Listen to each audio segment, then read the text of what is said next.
Hello दोस्तों, welcome. स्वागत है आपका अपने यूट्यूब चैनल नोमैड फिजिक्स में। और आज की क्लास में हम पढ़ेंगे एक्सेलरेशन टाइम ग्राफ, जो हमने लास्ट क्लास में छोड़ा था। तो देखो, आज का जो अपना टॉपिक है वो क्या है, एटी ग्राफ। कल की क्लास में हम एसटी और वीटी ग्राफ के बारे में चर्चा कर चुके हैं। आज अपन देखते हैं eighty graph, acceleration time graph. तो ध्यान से देखो, अगर मैंने एक ग्राफ ड्रॉ कर लिया और यहाँ पर है एक्सेलरेशन, यहाँ पर है टाइम सेकंड में, ये अपना एक्सेलरेशन मीटर पर सेकंड स्क्वायर में। तो ध्यान से देखो क्या होगा। अगर मैंने यहाँ पर एक सिंपल लाइन ड्रॉ कर ली और ये एंगल बोल दिया थीटा, तो इस ग्राफ की स्लोप हमें क्या रिप्रेजेंट करेगी, यही हमें देखना है। तो देखो, अगर मैं इसकी स्लोप निकालना चाहूँ तो ये अपनी होगी tan थीटा, और इसकी वैल्यू क्या होगी, change in A del A upon में change in T del T. और इसे अभी तक हमने डिफाइन नहीं किया है इस टर्म को बोला जाता है जर्क। अभी तक इस पर कोई क्वेश्चन आया नहीं है, जब आएगा तब देखेंगे। बाकी del A upon del T को बोला जाता है jerk. Slope of eighty graph जो हमें देता है वैल्यू, वो जर्क की वैल्यू देता है। इस पर क्वेश्चन नहीं आया। क्वेश्चन क्या आता है, area under the eighty curve. क्या आता है, area under the eighty curve या एटी ग्राफ। इसकी वैल्यू क्या होगी, इसकी वैल्यू होती है अपनी change in velocity. Change in velocity. अगर मुझे एटी कर्व दे दे और इसके अंदर पूछ ले कि चेंज इन वेलोसिटी क्या है, तो मैं क्या करूंगा, area under the curve find out कर लूंगा। ठीक है, नोट डाउन करो इसे।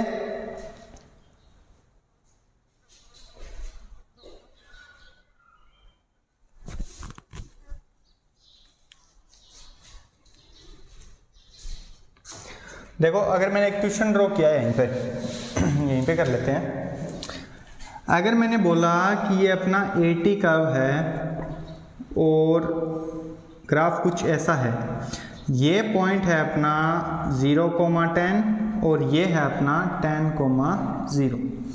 तो ये मुझसे पूछ लेगा कि चेंज इन वेलोसिटी कितनी है, बताओ चेंज इन वेलोसिटी बताओ कितनी है। तो वो क्या होगा, area under eighty curve. Area under eighty curve कौन सा, ये वाला ट्राइंगल बन रहा है। ट्राइंगल का एरिया कितना होता है, हाफ इंटू बेस। बेस कितना 10, इंटू में हाइट कितना है यहाँ पर 10, तो कितना आ जाएगा 50 मीटर पर सेकेंड। ये अपना आंसर आ जाएगा। तो area under the eighty curve हमें देता है चेंज इन वेलोसिटी की वैल्यू, और इसकी जो स्लोप होती है वो हमें वैल्यू देती है जर्क की, जिसके ऊपर आज तक क्वेश्चन नहीं आया हुआ है। ठीक है, तो इस चीज को आप ध्यान रखना कि area under the eighty curve है जो हमें किसकी वैल्यू देता है, ये देता है चेंज इन वेलोसिटी की। नोट डाउन कर लो इसे। ये था अपना छोटा सा टॉपिक, एक्सेलरेशन टाइम ग्राफ।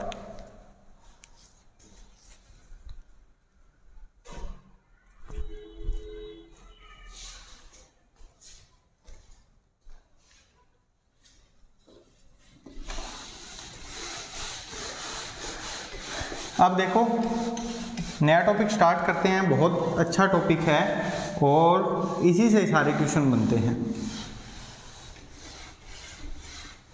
तो हेडिंग लगा लो, इक्वेशंस ऑफ मोशन। हेडिंग लगा लो, इक्वेशंस ऑफ मोशन। देखो, इनको देखने के लिए सबसे पहले अपने को कुछ एक टर्म्स हैं जो वो देखनी होगी। अगर मैं बोल दूं किसी भी इक्वेशन में u की वैल्यू, तो u होता है अपना इनिशियल वेलोसिटी। u होती है इनिशियल वेलोसिटी। अगर v बोला जाए तो वो होती है फाइनल वेलोसिटी। क्या होती है, फाइनल वेलोसिटी। अगर t बोला जाए तो ये होता है टाइम इन सेकेंड्स। s बोला जाए तो ये होता है डिस्प्लेसमेंट इन मीटर। ये वेलोसिटी मीटर पर सेकंड में होती है दोनों ही। ए होता है अपना एक्सेलरेशन इन मीटर पर सेकंड स्क्वायर, ठीक है। तो इतनी बात आपको ध्यान रखनी है कि जो u होता है वो अपना इनिशियल वेलोसिटी होता है, जो v होता है अपना फाइनल वेलोसिटी होता है, t time period, s displacement, a क्या होता है एक्सेलरेशन। अब देखो अपने पास कुछ एक इक्वेशंस हैं। पहली इक्वेशन क्या, v equal to u plus a t, v equal to u plus a t. दूसरी इक्वेशन क्या है, v square equal to u square plus 2as। Third equation है अपने पास s equal to u t plus half a t square. तीन तो ये अपनी मेन इक्वेशन है जो अपनी इक्वेशन ऑफ मोशन कहलाती है कि अगर मेरे को इनिशियल वेलोसिटी, एक्सेलरेशन और टाइम दे दिया गया हो तो फाइनल वेलोसिटी की जो वैल्यू होती है वो v equal to u plus a t के बराबर होती है, ठीक है। अगर मुझसे बोल दिया जाए u की वैल्यू दे दे, डिस्प्लेसमेंट दे दे और एक्सेलरेशन दे दे तो v की वैल्यू अपन सेकेंड इक्वेशन से फाइंड आउट कर सकते हैं। थर्ड इक्वेशन में अपने को डिस्प्लेसमेंट की वैल्यू अगर फाइंड आउट करनी हो और अपने पास एक्सेलरेशन, टाइम और इनिशियल वेलोसिटी हो तो अपन इससे कर सकते हैं, ठीक है। देखो एक फोर्थ इक्वेशन होती है कि nth टाइम में अगर मुझे डिस्प्लेसमेंट फाइंड आउट करना है तो कितना होगा nth सेकेंड में, ठीक है। तो ध्यान से देखो, एक बार इस इक्वेशन को अपन डिराइव करते हैं। मान लो कि यहां से यहां तक जाने में t की वैल्यू आई nth सेकंड में, ठीक है। और एक सेकंड पहले मान लो यहां से यहां तक t इक्वल टू n-1 की वैल्यू है यहां तक, ठीक है। तो इस सेकंड के अंदर कितना डिस्प्लेसमेंट हुआ वो अगर निकालना है तो टोटल डिस्प्लेसमेंट निकाल के माइनस इस डिस्प्लेसमेंट को कर दूं तो टोटल डिस्प्लेसमेंट t की वैल्यू n रखने पर कितना आ रहा है। अगर t की वैल्यू n या t रख लो, इसको t रख लो, इसकी वैल्यू t-1 रख दो, या सेकंड को अगर n लिया है, nth सेकंड है तो t इक्वल टू n-1 ही पड़ा रहने दो, इक्वल टू एक ही बात है। ये n की फॉर्म में आ जाएगा, अगर वैसे होता तो t की फॉर्म में आ जाता। देखो इसके लिए टाइम है n-1 सेकंड, इसके लिए टाइम है n सेकंड। टोटल डिस्प्लेसमेंट निकाल के उसमें से ये माइनस कर देंगे तो इसकी वैल्यू आ जाएगी। कितनी आएगी ध्यान से देखो, अपने यहीं से करते हैं। s अगर n second, n total displacement निकालें, अगर s t equal to n के लिए निकालें तो कितना आएगा, u into n plus half a n की पावर 2, यही आएगा। अगर s निकालें t इक्वल टू n-1 के लिए तो ये कितना आएगा, u इंटू n-1 प्लस में half into a into n-1 का होल स्क्वायर, ये आएगा। अब मेरे को क्या करना है, इस बड़े वाले डिस्प्लेसमेंट में से छोटे वाला माइनस कर देना है, मतलब n में से n-1 वाला माइनस कर देना है। तो इसमें से ये माइनस करो, u n प्लस में half a n square minus, क्या माइनस करना है इसको, तो u n, इसको अंदर मल्टीप्लाई कर रहा हूं, u n minus u plus में हाफ a, प्लस में हाफ a, ब्रैकेट में क्या है n-1 का होल स्क्वायर, ओपन कर दो, n square plus 1 minus 2n, ये आएगा। अब इसको हटा दो और इसको आगे सॉल्व करते हैं। यहां से देखो, इसको सॉल्व करने पे क्या आएगा, ये nth सेकंड के लिए है, nth सेकंड के लिए u n plus half a n square minus, इसको अंदर मल्टीप्लाई करेंगे, माइनस u n प्लस का u माइनस का half a n square minus का हाफ a, माइनस माइनस यहाँ से प्लस का हो जाएगा, हाफ से हाफ कट जाए, हाफ से 2 कट जाएगा, a n, ये आ जाएगा।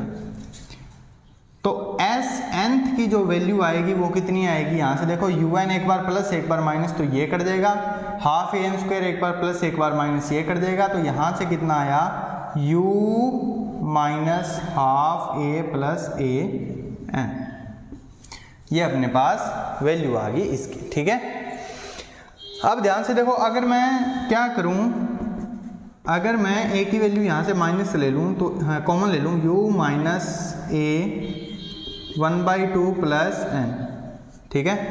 तो यहाँ से u माइनस ए 2n+1/2 ये अपना आ जाएगा nth सेकेंड के अंदर जितना डिस्प्लेसमेंट हुआ है वो u minus A into 2n-1/2 2n minus 2n+1/2 ये अपना आंसर आ जाएगा। यहाँ से अपन ने माइनस कॉमन लिया था ना, तो an ये वाला माइनस में आएगा, सॉरी an ये वाला माइनस में आएगा 1 - 2n, सॉरी थोड़ी सी यहाँ से मिस्टेक हो गई थी। यहाँ से माइनस की वैल्यू कॉमन ली तो हाफ है जो प्लस का रह गया, n माइनस का रह गया, 2 एलसीएम जाकर n के साथ में मल्टीप्लाई होगा, तो ये अपना आंसर है। ठीक है, तो nth सेकंड के अंदर अगर मेरे को डिस्प्लेसमेंट निकालना हो तो ये अपना फॉर्मूला है। बेसिकली अपनी तीन जो है इक्वेशंस होती है, ये अपनी फोर्थ इक्वेशन है, ये इनसे ही डिराइव हुई है। ठीक है, तो इसको नोट डाउन करो। यहाँ पर देखो, अगर वेलोसिटी की वैल्यू निकालनी हो तो इनिशियल वेलोसिटी में a इंटू टी का ऐड कर देंगे। अगर फाइनल वेलोसिटी निकालनी हो तो u स्क्वायर में ऐड कर देंगे 2 इंटू ए इंटू एस का। डिस्प्लेसमेंट का फॉर्मूला ये रहा और nth सेकंड के अंदर डिस्प्लेसमेंट का फॉर्मूला ये रहा। नोट डाउन करो इसे।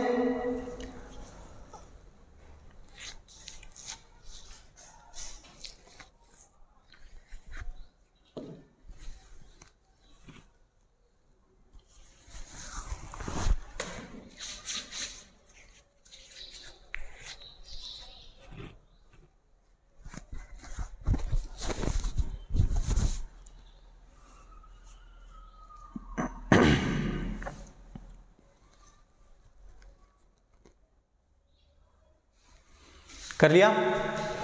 अब देखो ध्यान से, एक चीज ही और देखनी है, एक ही चीज और देखनी है कि अपनी ये जो चार इक्वेशन है ना, ये कब वैलिड होगी। ये सिर्फ एक केस में वैलिड होगी और वो केस क्या है अपना, वेरी इंपॉर्टेंट, जब अपना जो एक्सेलरेशन है वो कांस्टेंट रहे एंटायर द मोशन। अगर एक्सेलरेशन अपना कांस्टेंट है पूरे के पूरे मोशन में, तभी हम ये जो चारों इक्वेशन है ये किसी भी मोशन के अंदर लगा सकते हैं, अदरवाइज हम इनको यूज नहीं कर सकते। इतनी बात ध्यान में रखनी है।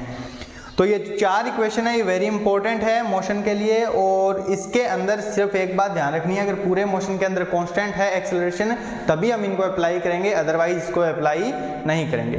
तो दोस्तों आज की क्लास में हमने देखा एक्सेलरेशन टाइम ग्राफ और साथ में देखी इक्वेशन की चारों मोशन की चारों इक्वेशंस, और हमने ये भी देखा कि ये कब वैलिड है, ये सिर्फ और सिर्फ तभी वैलिड है जब अपना एक्सेलरेशन क्या है, कांस्टेंट है। तो दोस्तों इसको पढ़ना, नेक्स्ट क्लास में हम इस पर और ज़्यादा काम करेंगे, इस पर और ज़्यादा क्वेश्चंस करेंगे। ठीक है दोस्तों, मिलते हैं नेक्स्ट क्लास में। आज के लिए इतना ही, बाय बाय, टेक केयर।